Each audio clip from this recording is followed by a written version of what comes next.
क्या यूएस की मार्केट अगर गिरेंगी तो क्या इंडिया का भी मार्केट गिरेगा? निफ्टी 50 की अर्निंग गिरती हुई दिख रही है। यूएस चाइना में ट्रेड वॉर ऑलरेडी स्टार्ट हो चुका है। 145% का टैरिफ ऑलरेडी यूएस ने लगा दिया है चाइना पे, और चाइना ऑलरेडी 125% का टैरिफ लगा चुका है यूएस के ऊपर। तो ऐसे में अगर आप इंडिया में इन्वेस्ट करते हैं स्टॉक मार्केट में, तो आपको किन किन बातों का ध्यान देना चाहिए?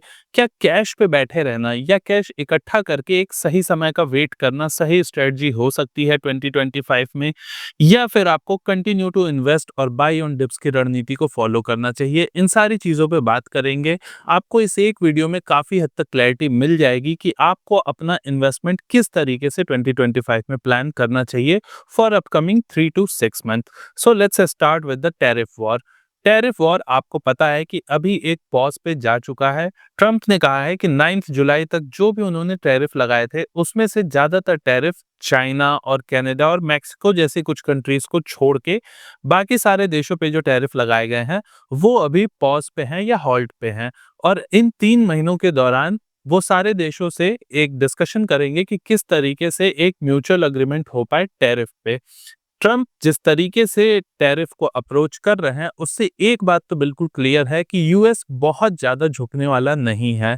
और बात करें अगर स्पेशली इंडिया और यूएस की, तो आपको पता है कि इंडिया भी टैरिफ के मामले में बहुत ज्यादा रिजिड शुरू से रहा है, और यही एक रीजन है कि यूएस ने इंडिया को अलाई मानते हुए भी इंडिया पे भी एक अच्छा खासा टैरिफ लगा दिया है। हालांकि अभी ये टैरिफ पॉज पे है, लेकिन जब तक एक सही कंक्लूसिव कोई फाइनल डिसीजन नहीं आ जाता है, मुझे तो डाउट है कि 9 जुलाई तक भी ये हो पाएगा या नहीं।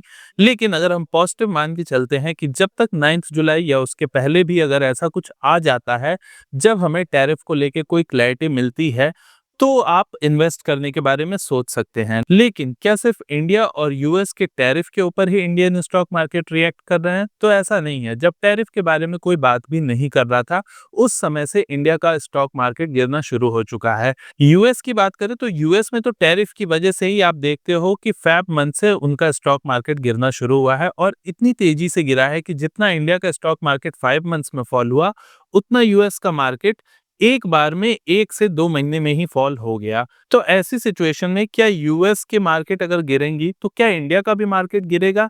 ये कहना लगभग एक तरीके से पॉसिबल है, क्योंकि यूएस का मार्केट जब गिरता है, इसका मतलब कहीं ना कहीं ग्लोबल इकोनॉमी अफेक्ट हो रही है।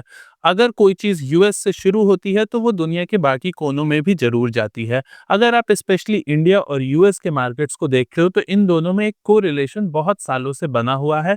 चाहे वो आप कोविड का ड्रॉप देख लो, या उसके बाद का राइज देख लो, या उससे पहले के कोई रिसेशन को ले लो, इन सारे केसेस में अगर यूएस की मार्केट ड्रॉप होती है और इंडिया की मार्केट में अगर सब कुछ ठीक भी है, तो भी इंडिया की मार्केट आप राइज होते हुए नहीं देख पाओगे। कहीं ना कहीं उसका इम्पैक्ट इंडिया पे आएगा ही आएगा। साथ ही साथ अगर आप इंडिया के जो इकोनॉमी है वो देखते हो, या निफ्टी 50 में जो 50 स्टॉक्स हैं उनकी प्रेडिक्शंस देखते हो, तो भी बहुत अच्छी स्थिति नहीं दिख रही है। 10 क्वार्टर्स के बाद निफ्टी 50 के जो रिजल्ट्स आने वाले हैं Q4 के, उसमें निफ्टी 50 की अर्निंग गिरती हुई दिख रही है। 1.9% का एस्टिमेटेड डाउनफॉल है ईयर ऑन ईयर निफ्टी में। तो अब जब रिजल्ट आएगा वो तो तभी ज्यादा क्लियर होगा, लेकिन अगर आप देखते हो तो पहली बार 10 महीनों बाद ऐसा हो रहा है कि निफ्टी की अर्निंग्स में ही गिरावट आ रही है। तो अगर ट्रेड वॉर ना भी होना, तो भी इंडियन स्टॉक मार्केट गिरेगा ही गिरेगा। उसको रोक पाना भी मुश्किल है, क्योंकि अर्निंग्स अभी गिर रही हैं। और ऐसे में अगर ट्रेड वॉर होता है तो ये चीज उस पर और ज्यादा आग में घी की तरह काम करेगा।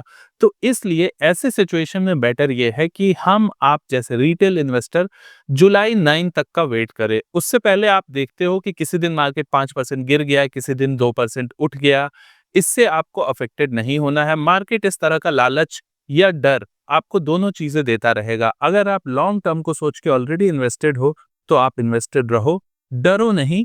और अगर आप अभी इन्वेस्ट नहीं किया है आपने, और अगर आप देख लेते हो कि 2-3 दिन मार्केट लगातार ऊपर चला गया, तो ऐसी सिचुएशन में भी इन्वेस्ट करना खतरे से खाली नहीं है। क्योंकि जो ट्रेड वॉर है ये अभी जस्ट शुरू हुआ है, ध्यान रखिएगा दोस्तों।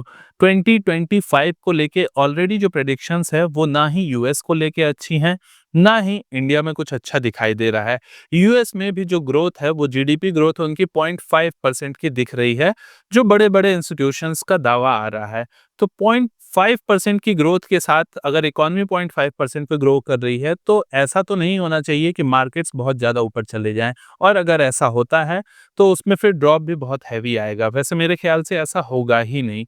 तो इसलिए 2025 में आपको इन्वेस्टमेंट बहुत सोच समझ के करना है, और अगर इस समय आप मार्केट वोलेटिलिटी से परेशान हो, तो बेहतर यह है आप 1-2 महीने ध्यान मत दो, कुछ कंक्लूसिव आने दो।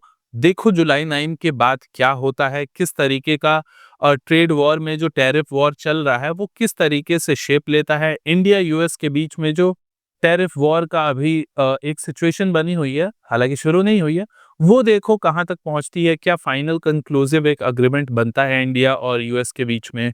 इन सारी चीजों पे बहुत सारी जो स्टॉक मार्केट ग्रोथ है वो डिपेंडेंट होंगे, और इन सब से भी कहीं ज्यादा इंपॉर्टेंट है निफ्टी की अर्निंग्स।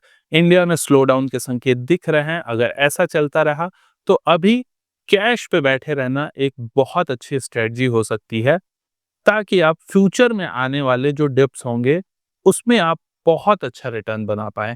तो इसके लिए आप चैनल को सब्सक्राइब करें, हम आगे भी आपको अपडेट करते रहेंगे कि किस तरीके से मार्केट में नई नई चीजें शेप कर रही हैं और आपको किस तरीके से आगे इन्वेस्टमेंट स्ट्रेटजी को बनाना चाहिए। मैं मनीष मिलता हूं आपसे अगले वीडियो में। आप चैनल पे नए हो तो सब्सक्राइब जरूर करना। नमस्कार।